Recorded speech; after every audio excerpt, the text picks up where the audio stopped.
कहानी की शुरुआत में हम एक जेल को देखते हैं जिसका नाम द शॉशैंक रिडेम्पशन है। ये दुनिया की सबसे सिक्योर तरीन जेल है। इस जेल में हजारों कैदी हैं, लेकिन आज तक इस जेल से कोई भी कैदी फरार नहीं हो सका क्योंकि इस जेल की सिक्योरिटी बहुत ही ज्यादा स्ट्रिक्ट है। इस जेल में ऐसे कैदी भी हैं जिन्होंने अपनी पूरी जिंदगी इसी जेल में बिता दी, लेकिन इन्हें इस जेल से भागने का ख्याल तक नहीं आया क्योंकि इस जेल से भागने की कोशिश करने वाले कैदी की सजा सीधा मौत है। अब यहाँ सीन कट होता है और हमें कोर्ट में एंडी नाम के एक आदमी को दिखाया जाता है जो अमेरिका के एक बहुत ही बड़े बैंक का बैंकर है। जज उसे उसकी वाइफ और उसके लवर के मर्डर के इल्जाम में उम्र भर कैद की सजा सुनाता है, लेकिन एंडी कहता है कि मैंने ये मर्डर नहीं किए हैं। पर एंडी खुद को बेगुनाह साबित करने के लिए उसके पास कोई प्रूफ नहीं था, जिस वजह से कोर्ट का जज एंडी को उम्र भर कैद के लिए दुनिया की सबसे सिक्योर जेल दी शॉशैंक रिडेम्पशन भेज देता है। एंडी के साथ और भी कई सारे कैदी होते हैं और जब इन कैदियों को जेल के अंदर लाया जाता है तब जेल के अंदर मौजूद बाकी कैदी आपस में शर्त लगाते हैं कि आज रात इन नए आने वाले कैदियों में से कौन सा कैदी रोएगा,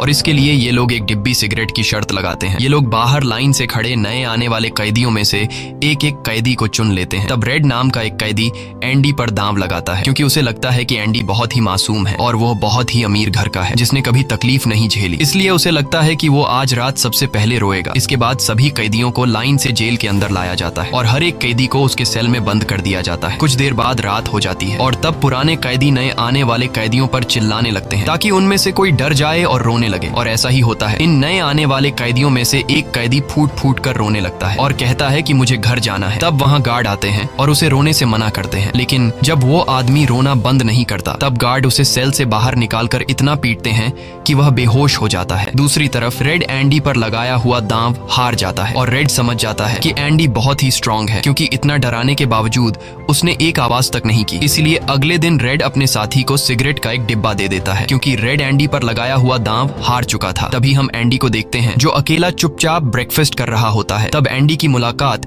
जेल के सबसे पुराने कैदी ब्रुक्स से होती है। ब्रुक्स को यहाँ इस जेल में लगभग 50 साल पूरे होने वाले हैं। एंडी समझदारी से ब्रुक्स से इस जेल के सभी छोटे बड़े रूल्स और हर एक कैदी के बारे में जानने की कोशिश करता है। तब ब्रुक्स एंडी को जेल का हर एक सीक्रेट बता देता है और वो एंडी से कहता है कि अगर